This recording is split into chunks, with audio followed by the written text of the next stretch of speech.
Hi, this is Shamala, and I am going to share with you about the mindful pause. The mindful pause is a very powerful way to change some of our ingrained behaviors, some of those habitual responses, some of those ways that maybe we tend to cope that aren't really in alignment to the balance and the quality of health that maybe we're looking for. For example, say you find yourself in an argument with a loved one, and here you go again, right? Same argument, different day, challenges, same challenge. Why aren't things changing? This is a perfect time to take a mindful pause where you can actually take a break, pull away for a minute, go into another room, and start doing a little bit of self inquiry. Maybe a way to explore what's really going on inside you. Kind of doing a U-turn so that when you return to the situation, you're coming from a more connected, calm, compassionate place. Maybe just a little more than you were originally.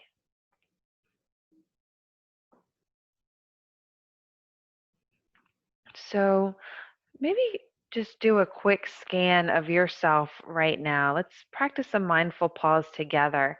These can be done when you're feeling overwhelmed or when you're in conflict or when you're deep into one of your habitual behaviors that you want to try to change, or it can be done anytime throughout the day. This type of self inquiry is always available to you. You just have to make the choice to take that pause, to hit that pause button. So let's try right now. Let's hit the pause button. Let's just check in and see how your body's feeling. Maybe just doing a brief body scan, starting with the feet, moving up into the ankles, up the legs, just sensing on how your body's feeling, seeing if you're holding tension anywhere, maybe moving up to the hips, the abdomen, the chest, the back, the shoulders,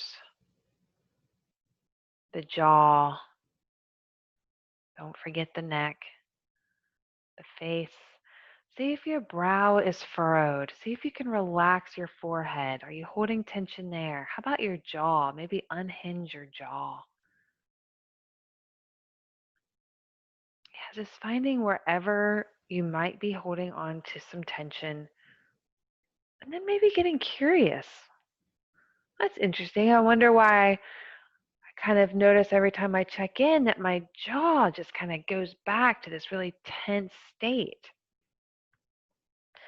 Let's accept whatever you're feeling that's here, especially anything that doesn't feel like it can soften, and just get kind of curious about it. Maybe even investigating it, kind of getting curious why that might be, what that might be connected to, and then maybe just exploring ways to nurture if there's a need here right now. Is there something you can do to nurture or tend to what's going on? If maybe you realize this tension is connected to an upcoming event or an interaction you might be having, is there something you can do right now to help support yourself a little bit moving forward? And that, my friends, is a mindful pause. So you may not get some huge catharsis just from doing this once or twice. This type of practice is what can literally change our neural pathways over time. So the more you practice something like this, you may find yourself more resilient. Those issues that might feel so big right now over time may gradually feel a little less intense. Those big tidal waves of life become just sizable waves, nothing that you can't manage. So to learn how to do these mindful pauses, we've got a couple wonderful acronyms that I cannot take ownership of. Tara Brach is known for creating the RAIN mindfulness exercise. And so it's an acronym that we can use as step by step guidance to the mindful pause. First, in moments of suffering, overwhelm, or just difficulty, recognize that you're feeling overwhelmed or you're having a challenge or you just realized you're an autopilot again and you want to come back to the present moment. So, to do that, make that conscious choice to pause and recognize what's happening right now. What's happening right now? Is there suffering, or maybe you're just coming back into the present moment because you realize that you drove down the street and you don't know if you just went through a red light, or you just got home and you don't remember turning onto your street, right? Finding ways to wake back up to life. Yeah. The next step, allow and accept whatever is here. Hey, it's here anyway. It doesn't mean you're resigning yourself to feel like this for the rest of your life. It just means that you're not denying that this is what your experience is like right now. We're not trying to make it anything other than what it is. We're just sensing what's here right now in the present moment.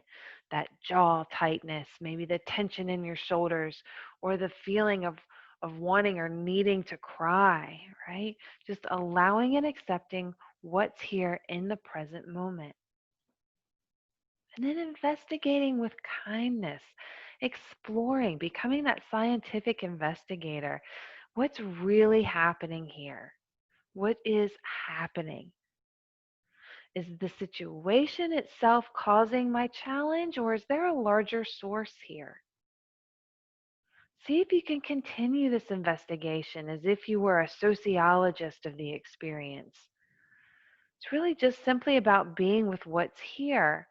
Maybe even pulling in your beginner's mind quality, beginner's mind attitude to look at this challenge you're facing in a new way. Maybe looking at it as if it's the first time you've ever encountered it, and maybe learning a fresh new perspective on how to cope or deal with it. And lastly, seeing the experience for the experience that it is, but realizing it doesn't necessarily mean that it's who you are. It doesn't mean that it's your identity, right? So really wanting to know the truth and really looking at it